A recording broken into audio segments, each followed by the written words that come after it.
Symmetry में तो अब कोई प्रॉब्लम आपको होगी नहीं, और अगर कोई प्रॉब्लम हो रही है तो आज की वीडियो से उसको हम ख़त्म करेंगे। आज हम 12.3 का लास्ट वीडियो बना रहे हैं। क्वेश्चन नंबर 5, 6 एंड 7 को कवर करेंगे। सबसे पहले आपको रामनवमी की बहुत हार्दिक शुभकामनाएं। चलिए आज का सेशन हम स्टार्ट करते हैं। मैं हूं सीमा और स्वागत है आपके मेरे चैनल मैथ्स विद सीमा पर। तो चलिए सबसे पहले तो आप अपना पेन पेपर और बुक्स को रेडी करिए और हम स्टार्ट करते हैं अपना आज का सेशन। चलिए इसमें हमने कहाँ तक कवर कर लिया था? हमने क्वेश्चन नंबर, एक सेकंड, हाँ ये रहा हमारा। देखिए क्वेश्चन नंबर 4 हो गया था हमारा। क्वेश्चन नंबर ये रहा, देखते हैं 5 से। ठीक है, तो चलिए मैं आई होप आप अपना बुक्स ओपन कर रखे होंगे अब तक। ओके, चलिए मैं थोड़ा सा स्लाइड बड़ी कर देती हूँ। देखिए सबसे पहले तो आप क्वेश्चन को समझिए, जो जैसे कि मैं हमेशा बोलती हूँ कि पहले आप क्वेश्चन को समझिए कि क्वेश्चन में आपको करना क्या है। ठीक है, देखिए क्वेश्चन नंबर 5 पढ़ते हैं। Name the quadrilaterals which have both line and rotational symmetry of order more than 1। ठीक है, तो इसमें कह रहा है कि वैसे क्वाड्रेटरल्स के नाम बताइए जिसमें line of symmetry and rotational symmetry दोनों हो, एक से ज़्यादा। सबसे पहले को क्वेश्चन को कवर करिए, समझिए। आंसर तो अपने आप कर ही लोगे, मुझे पता है। ठीक है, मेरे से पढ़ने वालों को आंसर में कभी प्रॉब्लम नहीं होती है। क्वेश्चन जब वो समझ जाते हैं खुद ही आंसर कर देते हैं। तो देखिए, तो हमने तो अभी तक इतना बार पढ़ लिया है, हमें तो ये क्वेश्चन याद हो गया है कि स्क्वायर में 1 लाइन सिमेट्री से ज़्यादा होता है, रोटेशनल सिमेट्री भी 1 से ज़्यादा होता है। रेक्टेंगल में भी लाइन सिमेट्री 1 से ज़्यादा होता है, रोटेशनल सिमेट्री भी 1 से ज़्यादा होता है। अब तो आपके जुबान पे बस क्वेश्चन सुनते ही आंसर निकल के आएगा। ठीक है, तो देखिए इसका हमें कम से कम हम 3 एग्जाम्पल देख लेते हैं। पहला देखिए स्क्वायर, इसको मुझे समझाने की ज़रूरत है नहीं, आप खुद भी फोल्ड करके प्रैक्टिकल करके देख सकते हैं कि इसमें 1 से ज़्यादा लाइन ऑफ सिमेट्री होती है। ठीक है ना, टोटल 4 होती है ना स्क्वायर में, और स्क्वायर में सिमेट्री 4 लाइन ऑफ सिमेट्री होती है, रोटेशनल भी इसमें 1 से ज़्यादा होती है। सेकंड है आपका रेक्टेंगल, इसमें 2 लाइन ऑफ सिमेट्री होती है और रोटेशनल सिमेट्री भी 2 होती है। आपने देखा होगा 180 पे और 360 पे। रोम्बस में भी, रोम्बस आपको याद है उसका फिगर, ठीक है ना, इस तरीके से होता है पैरेलल। तो ठीक है, रोम्बस में भी 2 लाइन ऑफ सिमेट्री होती है और उसमें भी रोटेशनल सिमेट्री क्या होती है? थोड़ा सा मैं इसको ऊपर करती हूँ ताकि आपको आंसर दिखाई दे। हाँ ये देखिए, स्लाइड को ऊपर करती हूँ। ठीक है, अब आपको आंसर अच्छे से शो हो रहा है। तो पहला एग्जाम्पल है स्क्वायर। ठीक है, आपको इतना इन्हेंस करके नहीं लिखना है एग्जाम में कि कितनी सिमेट्री होती है और कितनी होती है, बस आपको आंसर लिखना है। पहला में लिखोगे आप स्क्वायर, दूसरा रेक्टेंगल, तीसरा रोम्बस, बस आंसर क्लियर हो गया। ठीक है, ये तो मैंने इन्हेंस कर दी हूँ आपको ताकि आप समझ सको कि कैसे होती है और कितनी होती है। ठीक है, क्वेश्चन नंबर 6 पे चलते हैं। ठीक है, क्वेश्चन नंबर 6 समझते हैं। After rotating by 60 degree about a centre. ठीक है, मान लीजिए, पिक्चर से समझते चलते हैं क्वेश्चन को। मान लीजिए कि कोई ये सेंटर है, वहाँ से किसी पिक्चर को हम 60 डिग्री पर रोटेट किए हैं। कितने पे हमने रोटेट किया है?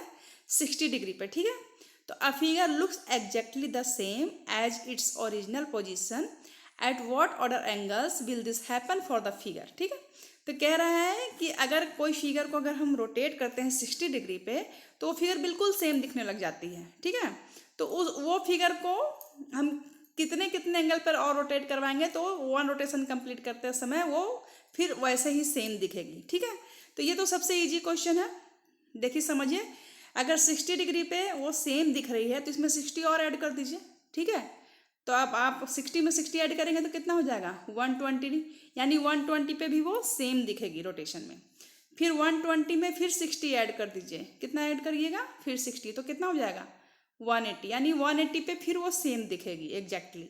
180 में इसी तरह से फिर 60 ऐड कर दीजिए। अगर जो एंगल मिलेगा आपका, देखिए 180 में फिर 60 ऐड करिए, कितना हो जाएगा? 240। ठीक है ना, 240 डिग्री पे भी ये सेम दिखेगी। 240 में फिर 60 ऐड करिए तो हो जाएगा आपका 360, है ना, 360। ठीक है, ओके, तो इतने वाले एंगल पे नहीं, 360 नहीं होगा, 240 के बाद आएगा आपका 300। कितना हो जाएगा? 300। 300 में फिर आप 60 ऐड करोगे तो हो जाएगा 360। यानी जितना बार भी आप 60 ऐड करते जाओगे वो 60 एंगल रोटेट करेगा, तो वो फिगर बिल्कुल आपकी सेम दिखेगी। ठीक है, तो देखिए इसका आंसर हम देख लेते हैं।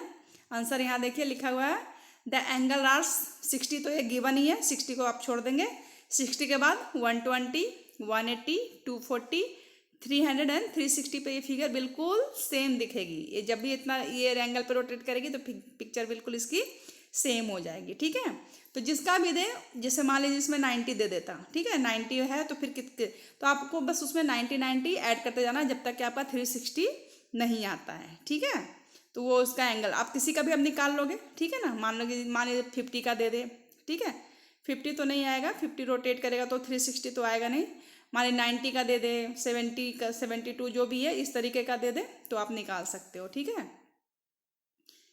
मेरे कहने का ट्रिक्स तो आप समझ गए ना कि जो एंगल का सेम रोटेशन पूछे उसमें वो नंबर को ऐड करते जाना है, ठीक है। अब चलते क्वेश्चन नंबर 7 देख लेते हैं।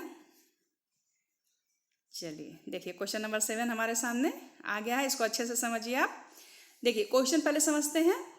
Can we have a rotational symmetry of order more than one whose angle of the rotational each, ठीक है। कह रहा है कि एक एंगल आपको क्या है, गिवन है, ठीक है। यानी पहला सॉल्यूशन देखते हैं कि रोटेशन आपका कितना है, 45 आपका, ब्रश लेती हूँ, 45 है आपका गिवन। तो कह रहा है कि क्या ये रोटेशनल सिमेट्री ऑर्डर को शो करता है, इस पर ऑर्डर आपको मिलेगा या नहीं मिलेगा, ठीक है। तो देखिए ये सिंपल है, आपको इसमें क्या करना है, 360 से जो भी आपको यहाँ पर एंगल गिवन है उसको आप डिवाइड कर दो, ठीक है। जो भी एंगल गिवन है उसको आप अगर डिवाइड करते हो, अगर आपको आंसर में होल नंबर मिलता है, यानी कोई एक कंप्लीट नंबर मिलता है, 1 2 3 4 5 6 इस तरीके से कोई नंबर आता है, तो यस सिमेट्री उसमें होगी, ठीक है। लेकिन अगर आप डिवाइड करते हो और उसमें कोई आपको पॉइंट वाले नंबर मिलता है, जैसे कि 20.2, ठीक है ना, 16.8, इस तरीके से अगर कोई नंबर मिलता है, मतलब वो होल ना हो, पॉइंट में हो, तो रोटेशन नहीं होगा, ठीक है। वो उस रोटेशन पे, वो एंगल पे वो इक्वल नहीं दिखेगी, समझ रहे हो आप। तो चलिए हम अब सॉल्यूशन को देख लेते हैं। ओके देखिए हमारा पहला सॉल्यूशन क्या लिखता है, पढ़ते हैं। हाँ yes we can have a rotational symmetry of order more than one whose angle of rotation is 45, ठीक है। 45 पर जब कोई फिगर रोटेट कर रही है तो क्या होगा, वो रोटेशन शो करेगी और वो इस एंगल पे 45 आप ऐड करते जाओगे, उस पे वो सेम दिखते जाएगी, ठीक है। उसका रोटेशन बिल्कुल सेम आएगा। आप ऑर्डर भी निकाल सकते हो, 360 में 45 से डिवाइड करके उसका ऑर्डर भी शायद 8 आएगा, है ना, 8 ऑर्डर आएगा। आप देख लो, डिवाइड करें 360 डिवाइडेड बाई 45 इक्वल टू 8, यानी 8 बार वो फिगर बिल्कुल सेम दिखेगी वन रोटेशन कंप्लीट करने में, ठीक है। इसी तरह से क्वेश्चन नंबर 2 को पढ़ते हैं। इस सेकंड में देखते हैं क्या बोल रहा है ये कह रहा है no we can not have a rotational symmetry, 17 degree पे हमें रोटेशनल सिमेट्री नहीं मिलेगी, ठीक है, of order more than one whose angle in rotation at a 70। क्यों नहीं मिलेगी, मैंने अभी अभी समझा दिया है कि अगर आप 360 से डिवाइड करोगे 17 में तो आपको आंसर यहाँ पर कुछ सब पॉइंट में आएगा, ठीक है, 20 समथिंग या 21 समथिंग कुछ आएगा। तो इस तरीके से ये हमें होल नंबर कंप्लीट नहीं मिल रहा है, इसलिए इसकी सिमेट्री ऑर्डर तो बनेगी नहीं। जब ऑर्डर ही नहीं बनेगी तो ये सेम कैसे दिखेगा। तो देखिए आज 12.3 हमारा ये कंप्लीट हो गया है चैप्टर, ठीक है। ये आज 12.3 की ये है। इसके बाद हम सॉलिड शेप्स का वीडियो लेकर आएंगे। तो चलिए, अगर आज की वीडियो आपको अच्छी लगी हो, हेल्पफुल लगी हो, अगर आपको रोटेशनल सिमेट्री अच्छे से क्लियर हो गई हो, तो सबसे पहले तो मुझे कमेंट में लिखें कि मैम क्लियर है, ताकि मुझे भी थोड़ा खुशी मिले कि हम जो पढ़ा रहे हैं बच्चों को वो समझ में आ रहा है। और दूसरी, अगर आप वीडियो पर नए हैं तो चैनल को लाइक शेयर सब्सक्राइब करना बिल्कुल भी मत भूलें, ठीक है। वीडियो अगर आपको पसंद आ रही है, अच्छी लग रही है, तो दोस्तों को भी शेयर जरूर करें, ठीक है। एक नेक काम तो करें, सिर्फ अपने तक ही हर चीज़ को क्यों रखते हो, शेयर करो, उनको भी थोड़ा फ़ायदा मिलना चाहिए ना। हर नेक काम का बदले तो कुछ ना कुछ अच्छा आपको भी मिलेगा। चलिए तो ठीक है, आपको लाइक शेयर एंड सब्सक्राइब करना है। मैं मिलती हूँ फिर नेक्स्ट वीडियो में। तब तक के लिए आप अपना ख्याल रखें, अपनी प्रैक्टिस लगाते रहें और मैथ को स्ट्रांग बनाएं। Bye everyone.